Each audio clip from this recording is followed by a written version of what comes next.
Bonjour Alexis de Carmel. Bonjour.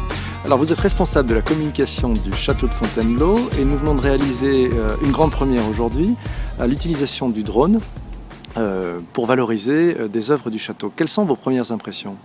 Alors effectivement, ce qui est intéressant, c'est qu'on a l'habitude dans les grands décors du château de Fontainebleau, qui sont des grands décors du XVIe siècle, pour ceux qui nous intéressent aujourd'hui. On a l'habitude d'avoir des photographes qui montent des échafaudages et qui prennent des vues plutôt statiques, ou même des caméramans, mais qui montent toujours sur des échafaudages ou des échelles. Aujourd'hui, donc, vous êtes venu avec un drone, et ce qui est intéressant, c'est effectivement de pouvoir aller filmer en mouvement, de façon dynamique, ces fresques qui ne sont visibles pour le visiteur que depuis le sol.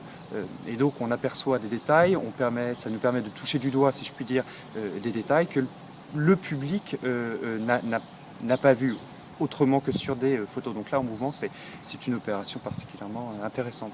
Ça vous ouvre des champs nouveaux dans votre métier? Alors effectivement, et pas que dans mon métier. Alors dans mon métier, effectivement, parce que encore une fois, on permet au lecteur, on permet à l'internaute ou aux téléspectateurs d'aller voir des détails qui sont inconnus du grand public. Et puis je dirais que dans les autres corps de métier présents au château de Fontainebleau, notamment dans les services scientifiques, dans les services de la conservation, je crois que le drone est un outil qui permettra d'aller peut-être avec des coûts moindres, chercher des détails ou réaliser des analyses en hauteur. On parle de fresques dans la salle de bal, on parle de fresques à Fontainebleau qui sont à 4, 5, 6, 7, 8 mètres. Et donc évidemment on est obligé de déployer un dispositif exceptionnel à chaque fois qu'on veut réaliser une analyse, faire une prise de vue particulière. Donc le drone est une solution qui me semble assez adaptée, en tout cas une solution d'avenir.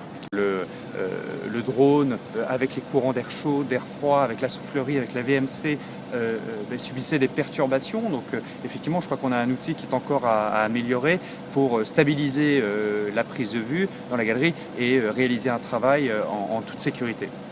D'accord. Au niveau du zoom aussi, vous me disiez, il y a besoin d'avoir un zoom plus performant, c'est ça? Alors effectivement, je crois que la caméra embarquée sur le drone, aujourd'hui, doit être sans doute améliorée.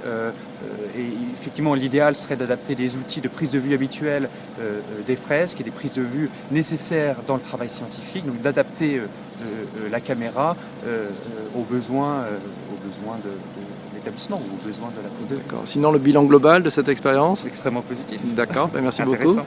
À bientôt. À bientôt. Au revoir.